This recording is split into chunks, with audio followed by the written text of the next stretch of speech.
ভারতের হিন্দু পুরোহিতের ইসলাম ধর্ম এবং রাসূল সাল্লাল্লাহু আলাইহি সাল্লামকে নিয়ে কটূক্তি করায় বিজেপি নেতা নীতেশ রানে এবং রামগিরি মহারাজ কর্তৃক সমর্থন করার প্রতিবাদে বিক্ষোভ মিছিল করেন বিএম কলেজের সাধারণ শিক্ষার্থীবৃন্দ। সাধারণ শিক্ষার্থীদের মধ্য থেকে বক্তব্য রাখেন হিসাববিজ্ঞান বিভাগের চতুর্থ বর্ষের ছাত্র মোহাম্মদ নাজিম উদ্দিন। তখন তিনি হুঁশিয়ারি করে বলেন, ইসলাম ধর্ম এবং রাসূল সাল্লাল্লাহু আলাইহি সাল্লামকে নিয়ে যে কটূক্তি করা হয়েছে তার সুষ্ঠু বিচার না করা হলে Dhaka to Delhi long march করা হবে। ভারতের এক হিন্দু পুরোহিত রাসূল সাল্লাল্লাহু আলাইহি সাল্লামকে কটাক্ষ করে মন্তব্য করেছে এবং এই হিন্দু পুরোহিতের পক্ষে ভারতের বিজেপি নেতা নীতিশ সেনা এবং নীলগিরি এর পক্ষে সাপোর্ট করেছে, ছাপাই গিয়েছে। বিএম কলেজের এই 0 পয়েন্ট থেকে আমরা তীব্র নিন্দা প্রতিবাদ জানাই। সংগ্রামী তৌহিদি ছাত্ররা রাসূল সাল্লাল্লাহু আলাইহি সাল্লামকে অপমান মেনে নেবে না। আমরা আমাদের শেষ বিন্দু রক্ত বিন্দু পর্যন্ত রাসূল সাল্লাল্লাহু আলাইহি সাল্লামকে কটাক্ষ মেনে নেবে না। আমরা এর বিরুদ্ধে তীব্র নিন্দা ও প্রতিবাদ জানাই। ভারতের হাই কমিশনারকে আমরা এখান থেকে হুঁশিয়ার করতে চাই, আপনারা আপনাদের অবস্থান ক্লিয়ার করুন। আপনারা জানান যে ভারতের এই সিদ্ধান্ত, এই কটাক্ষ 100% ভুল হয়েছে। সংগ্রামী তৌহিদি জনতা, মুসলমানদের আবেগ নিয়ে কাউকে খেলা করতে নিষেধ করছে। মুসলমানরা সর্বাবস্থায় জিহাদের জন্য প্রস্তুত। বাংলাদেশের মুসলমানরা গাজাতুল হিন্দের জন্য প্রস্তুতি গ্রহণ করবে। আপনারা কি এই আন্দোলনে, গাজাতুল হিন্দ এই আন্দোলনে এই রাসূল সাল্লাল্লাহু আলাইহি সাল্লামকে এই তার ভালোবাসা থেকে আপনারা কি আন্দোলনে আছেন? আপনারা কি আপনাদের জীবন দেওয়ার জন্য প্রস্তুত আছেন? মুসলমানরা জীবন দেবে, রাসূলের শানে কেউ কটাক্ষ করে সহ্য করবে না। নারায়ে তাকবীর।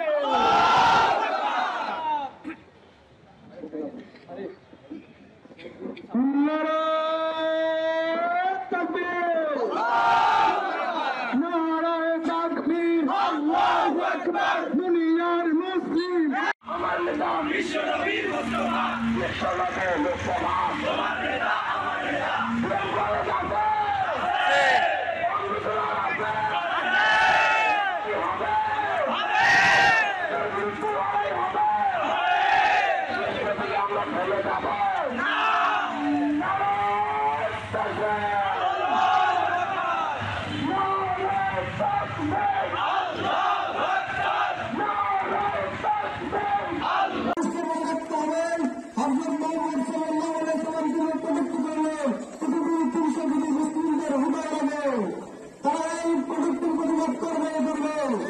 ভারতের একজন পুরোহিত তিনি আমাদের নবী হযরত মুহাম্মদ সাল্লাল্লাহু আলাইহি ওয়াসাল্লামকে নিয়ে কটূক্তি করেছেন।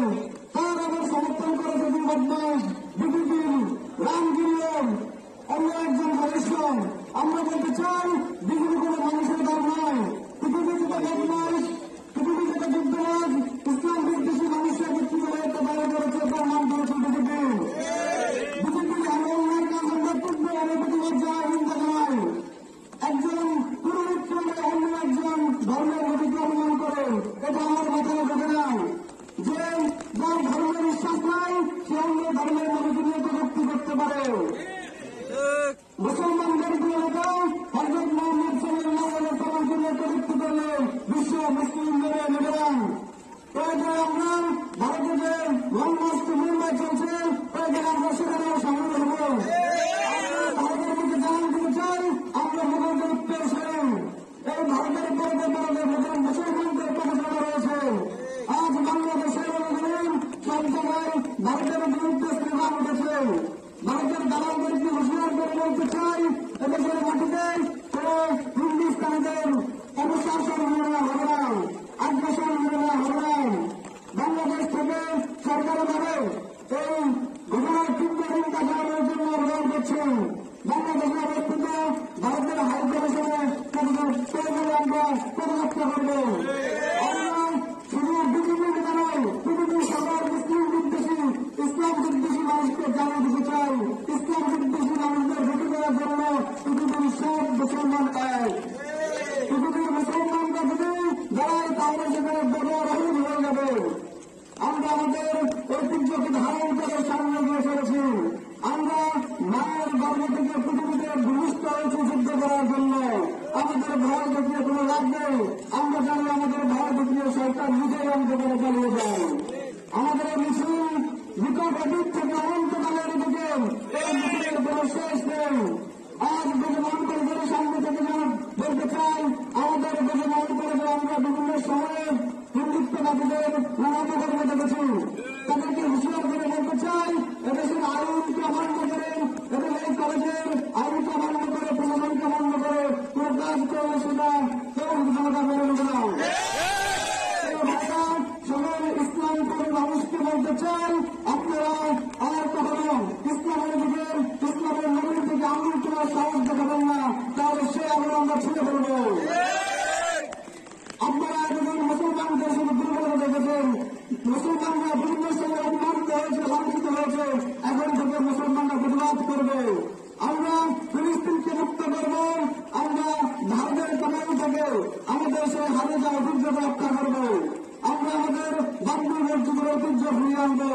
সকল মুসলমানদেরকে এখন আহ্বান জানিয়ে আমি আমার বক্তব্য শেষ করছি। দুনিয়ার মুসলিম